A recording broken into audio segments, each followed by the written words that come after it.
Hello, and welcome to another episode of the Beacon Way podcast. I'm really excited today to be joined by Loralyn, and she is with HELPipedia. So we're going to be digging into that quite a bit today and what they're doing in the education world and just the transformation and the impact that they're looking to make. So welcome to the Beacon Way podcast. Hi, Adrienne. Thanks so much for being on your show. I love it. Nice to have the microphone switched around sometimes. So thank you for that. Absolutely. Absolutely. So tell us a little bit about yourself, just as we're getting started here, and how you got involved in HELPipedia. Well, actually, I co-founded it. So that's how it came to be. There's another gentleman, Phil Vitrano, wonderful, focused on how do you take students that are in high school and prepare them for what's next? Not always college, right? There might be some other options. And then we were both interacting we had a mutual contact, Brilli Semenova. She is a woman with a series of disabilities. And she said, yeah, you need to kind of do this. You guys are talking about some of the same sorts of things and how you bring education in new ways and making things more accessible to a wider audience. You guys should team up. And so she brokered the introduction. And we said, yeah, this is exactly what we're doing. And I had already had the logo, the name, and everything for HELPipedia. I thought, well, let's just do it. That's amazing. It's always wonderful how those synergistic things kind of all just line up sometimes. So what was the sparking moment? What was the why to get you into doing HELPipedia? There's usually something that sparked you guys wanting to come together and do this. So tell us a little bit about that. Well, I was already deeply involved in youth development with my business, Steer Us. We had built an e-learning platform, all of these soft skills training and learning modules, using animation and different ways to be able to reach and connect with youth so that they could apply what we were teaching them. Right. And as I said, Phil was already working on how do you take high school students and prepare them for what's next. So there was the common intersection there of where we met. And we looked around at what was happening in this post-COVID ripple effect of youth struggling with social interactions, youth struggling with increased bullying, youth just struggling with anxiety because of the uncertainty and not knowing where the world was going to go and what was going to happen. So we thought we've got to provide this safe space. And because special needs were always of concern for us, we thought we've got to make it so that it's not just always the general population. We've really got to look at those 60 million folks in the US who need help with special needs. Wonderful. That's fantastic. So walk us through a little bit. Who's your kind of target audience here? Who are you? I mean, obviously teens, people, high school students, but kind of go into a little bit more depth on, who exactly you're working on connecting with and helping. Well, what was different really in the last, 6 months or so, we've pivoted from having the youth themselves as our audience. Okay. Working through the schools, working through adults. It's all about the caregivers that are enabling the youth and empowering and supporting them. So although our mission is youth development, that hasn't changed. Who we're reaching is changing. Because the parents, the caregivers, the educators, everyone else has the potential to have greater impact and guide the youth. Because the youth think, oh yeah, I got TikTok. That's all I need, right? Yep. Or YouTube.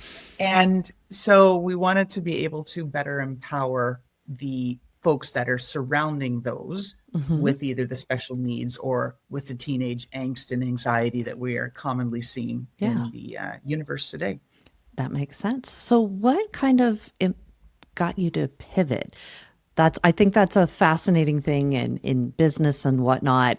We have to respond to that feedback, and if we don't pivot, oftentimes we miss opportunities, or even the company doesn't make it through. So for those out there who are facing a potential pivot themselves, what was the feedback that caused you guys to go, oh, we need to look at this, and how did you facilitate that pivot? Well, I am very familiar with pivots, in my own business, like as I said, hysteris and the pivots we've had to make, because you have to respond to market dynamics. As a market researcher, I'm constantly looking what's on trend, what's changing, and trying to get ahead of Right. where those trends are shifting. And then we looked at HELPipedia and said, wait a minute, the youth think like they got this. Oh, I don't need anything. But then we were talking to their parents, we were talking to educators, and they're saying, no. They do not got this. Like, not at all. And, My son's they turning said, 18 next week, so I totally understand. right? And so we said, okay, we've got to do some modification there. And we'd had our special needs support group and our well-being support group, these two chapters, we've been running consistently since HELPipedia started. And it wasn't the youth who were coming on for the support. It was always the parent. In some cases, it might be a caregiver, a relative, an auntie, Sure. this kind of thing. But for the most part, it was a parent. I said, Right. well, we've got to be doing a better job reaching out to them and providing what they need, because they're the ones calling us for help. Hence the official pivot of the mission.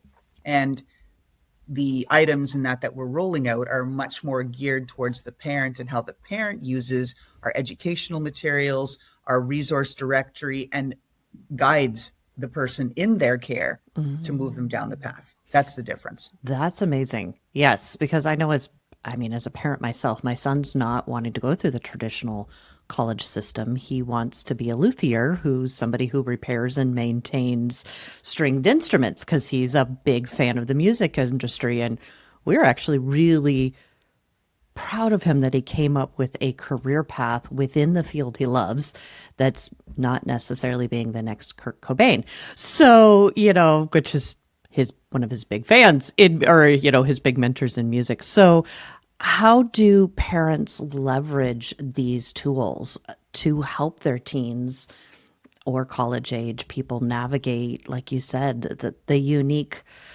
culture that we have in our world today that we're dealing with? Well, I think it's really important that parents do reach out, because, I think it is terrific of your son to pick that path, because you said it's within his lane of interest, so he's going to be motivated. And it's a career that's not likely going to be disrupted by AI anytime soon. Correct. So fantastic, right? Checks all the boxes. Yes. Excellent. Great. Now, how parents access our tools, we have our Hub for Help, which is an e-learning platform. And we have a directory to a marketplace where, can I find a coach who specializes in bullying? Can I find an advisor who specializes in supporting youth who are choosing, quote unquote, non-traditional, i.e. non-college paths?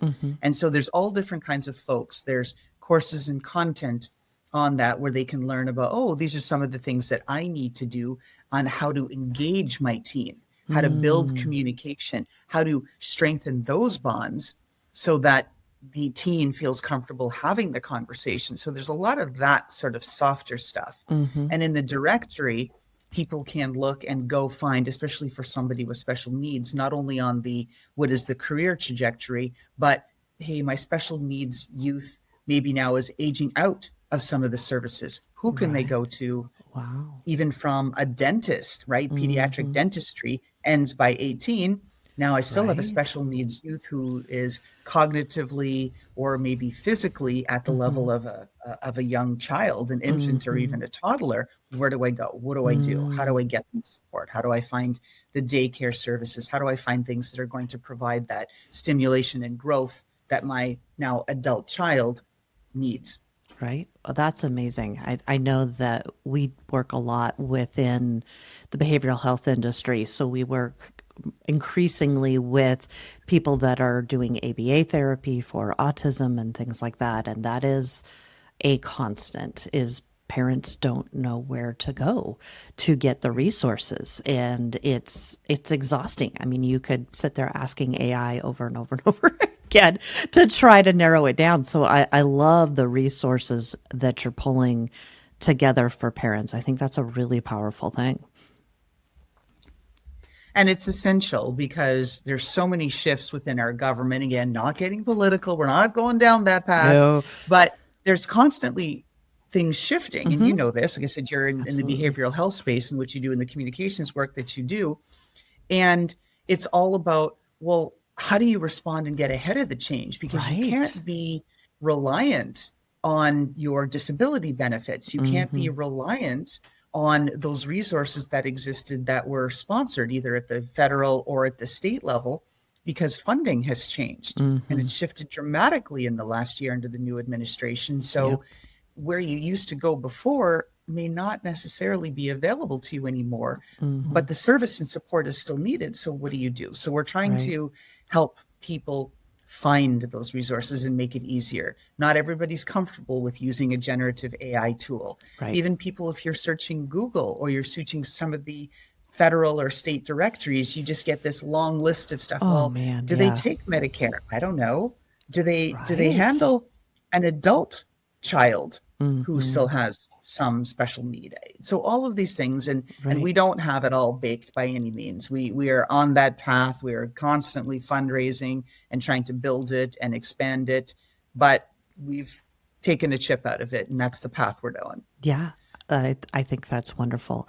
So I saw on your website that you guys have some different levels of programs, and one of them is targeting small businesses and community involvement and some of the event stuff. Can you talk a little bit about how those programs come about and how businesses can kind of partner with you guys and get involved? Yes, no, great. Thanks for that cue up.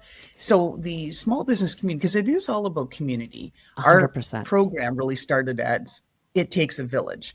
And because it does, right? Yeah. Even whether you're raising a child in with a special need or a child in the general population, Hmm. you really need all those wraparound services and opportunities. And it has to be a community at a local level. We can't get everything we need from behind a screen. Right. Sometimes we've just got to sit and have coffee together and get it done. And 100%. so, right? Yes. So these community pop-ups and events that we're doing, we have done a couple with Panera Bread. So Hmm. that's kind of nice because they donate a portion of their sales that they make in that evening period at whatever restaurant, and it's a nationwide program.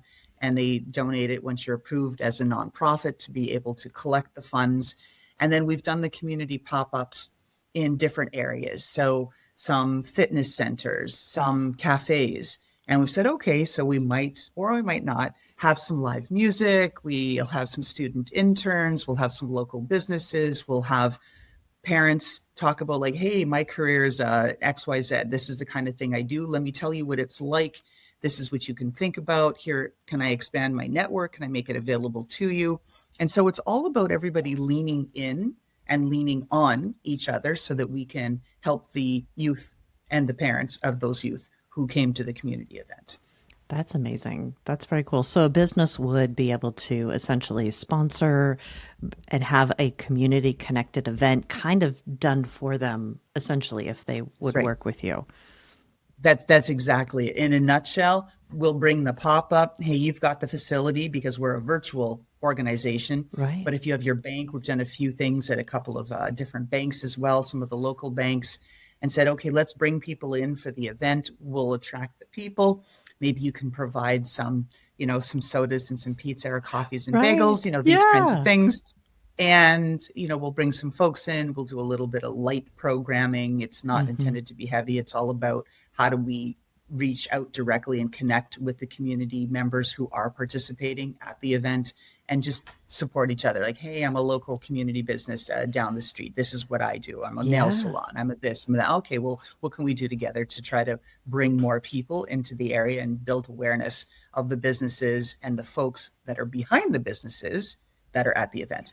I think that's fantastic because so many small businesses that we get to talk to, and even that I meet at networking events and different things like that, a lot of them really want to do a community event, but they don't even know where to get started, and how Right. do I pull in and what do I do? And it just becomes these barriers to entry that we all have in different parts of our lives. And it's like, how do we, and then some emergency or fire pops up and we get distracted, right? Because that's how life works. So I love that you guys are kind of doing this community connection in a box sort of a thing for small Yeah. businesses because I know that so many really want to do more stuff with the community, but don't always know how or where to start.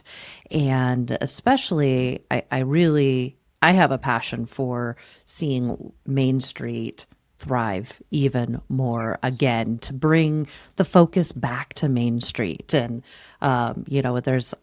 I really believe there's this kind of an awakening of Main Street again and bringing it back to the local community.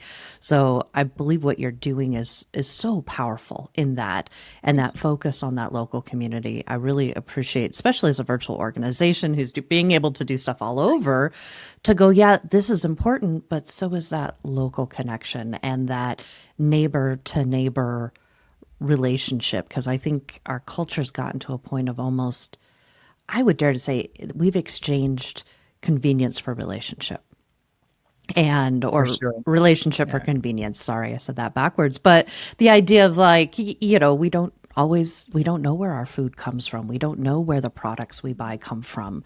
And we don't know our local banker as much as we used to. We don't know those neighborhood businesses, but that, I believe, was the strength of our country for so long. And that connection it takes a village to raise a kid. And it's harder and harder to find that village. So I love how you guys are taking the broad thing and connecting it back to that local community. I think that's especially powerful. Yeah, no, thank you for that. And as I said, we're just, building, getting some momentum and getting that going, because people do crave connection. Yes. It's just not happening from behind the screen anymore. And they also want to have a safe forum. Again, they being the parent in this case, Right. a safe forum where they can bring their children. Again, not so much a children's event. There's lots of those little things, especially now, go chase pumpkins, go into the Yes. corn maze, all this sort of stuff. Right. But where can you bring your teen where it's just long enough where you have a chance to do some connections, and it's not too nudgy? It's like, oh, like, mom, like, do I have to go? Right? And it's like, no, you're going to gain some valuable information and get their teens to be exposed and talking to other teens in a way that learn, hey, these are some of the ways to shut down bullying. These are some of the ways to host an informational interview and to ask for one. What do you do? What are the questions you ask? How do you start digging into your own curiosity so that you can really be the CEO of your own career, right? And be able to figure out what that looks like. Yeah. No, I think that's really powerful. And I appreciate how much you guys are taking into consideration the challenges of being a parent of a teen and getting them engaged in whatever it is that you're trying to do, because they have their friends, they have their video games or their TikTok account or, and all their TikTok friends kind of a thing. So I really do appreciate that connection, because you're right. We all crave it. And it's harder and harder to find, I think, because we've almost become so used to the screen and the relationships that we have on that screen, especially for younger people that have grown up with that. They seem to really struggle with, how do we have a face-to-face conversation? How do we engage? My son is pretty cute, because my husband and I raised him without a screen for as long as we possibly could. So he kind of laughs. He goes, yeah, I got it together with all my friends and everybody else just wanted to sit there and look at their phone. And he's like, I wanted to have a conversation. And I was like, yep, you are, there are others like you in your generation, but you guys are the minority. But you can help your friends learn how to engage with you, and, don't pick up your phone, talk to them, and see how much that changes your group dynamic. Yeah. Oh, exactly. I mean, it's shameful. You see so many different youth in different places. Doesn't matter where you go, cafes, this, that, anything. It's like, wait a minute. If you're gathering together to commune, right, which involves being in the community, to connect, to commune, to eat, to dine, to share, to exchange ideas and whatnot. Well, you're not communing really by sitting there on your phones, right? I mean, so it's a big question mark. I think, and we all think at HELPipedia, there's so much that's needed. And even on that cell phone thing, we've got one of our wonderful founding members, Christine Bernat. She's from Quebec, Canada, and she's developed the cell phone contract, which is okay. Now you're going to get a cell phone. Like I said, at some point you do have to cave as the parent. You can't deny your children access to the cell phone. That is a battle not even worth fighting. Agreed. But do you need to give it to them at age 2 or 3? Probably not. And so it's a cell phone contract that helps you negotiate what that's going to be, what the responsibilities are of the youth, Nice. or what consequences are, because everybody says there's no consequences to anything anymore. So you Mm-hmm. got to learn that these are consequences that if you violate the terms of agreement that we've agreed Mm-hmm. to have your cell phone, this is what happens. That's And brilliant. it's a fantastic tool. Yeah. Yeah. I think that's a great tool. Like you said, I mean, because parents, I know so many parents that I've engaged with during this whole cell phone and our kids all growing up together. They're like, I don't know where to draw the line. I don't know how to have this conversation. And so I really appreciate your guys putting that together. I think it's really important. So Oh, it is. how are you guys, how can people engage with you? How can they support you guys? How can they use your programs? What are some of the best ways to connect with HELPipedia? So a couple of different ways. So help like ipedia.org. So HELPipedia.org. That's an easy site to be able to get to. It is ADA compliant and accessible for those that have visual impairments or fine motor impairments. So you see special fonts, special colors, and things like that. So don't be shy, jump on in there. There is, of course, a donate now button. So we are Yeah. always looking for help to whatever extent people can offer. Yeah. And folks can participate in our monthly well-being chapter or in our monthly special needs chapter. So it's a give what you can. You might have a breakout session with an expert, plus you'll have access to a general, as the start of it, 10, 15 minutes. Hey, here's something, some new tips, some new content to help gain and improve your skill set with regard to how do you engage and support your growing children. And so you have access that way. And then we also have different workshops that we're putting on. You can see in our events pages, we'll be hosting that. Local fundraisers, community pop-ups. I mean, that's it. And we've got our Help Talk, our podcast where we talk to folks who are always giving tips, 7 ways, 7 tips, 7 things to think about. And that Help Talk podcast is available on the YouTube channel, Midlife Success. Wonderful. We'll make sure all those links are available to all you listeners when we publish this podcast, so you can easily find HELPipedia and connect and donate and participate and get some resources. So thank you, Loralyn, for being on the show today. I really appreciated it. So as we're kind of wrapping up, is there anything else you'd like to share with our audience as we kind of wrap up today? I would just like to say, like, a true thank you, genuine thank you to you, Adrienne, because the Beacon Way podcast and other podcast hosts, there's a lot that goes into it that the listeners may or may not fully appreciate or care. And as someone who runs a podcast and you think about all of that behind the scenes and the folks that are involved, it takes a lot. And so we as podcasters really do appreciate it when we get those likes and nudges and comments, or just every once in a while, hey, that high five, I really enjoyed that episode. It's fantastic. So give your love to Adrienne and the Beacon Way and the team behind it, because they've been at this for a while, and it takes a lot. It takes a village, as they say, to do anything these days. True. And so just wanted to point that out. Well, thank you so much for that. I really, really appreciate it. And thank you again for everything you guys are doing around HELPipedia. And on behalf of all the parents out there who appreciate and need and will use and have used your resources, thank you for what you guys are doing. And thank you for taking the time today to join us on the Beacon Way podcast. And so, like I said, listeners, we'll post all those links for you guys to make it really easy to connect. And thank you guys for taking the time to listen to the Beacon Way podcast. And we look forward to having you join on our next episode. You have been listening to the Beacon Way podcast. Make sure to join us for new episodes every week. Don't forget to like, share, and subscribe to the Beacon Way on Apple Podcasts, Spotify, or wherever you listen to podcasts.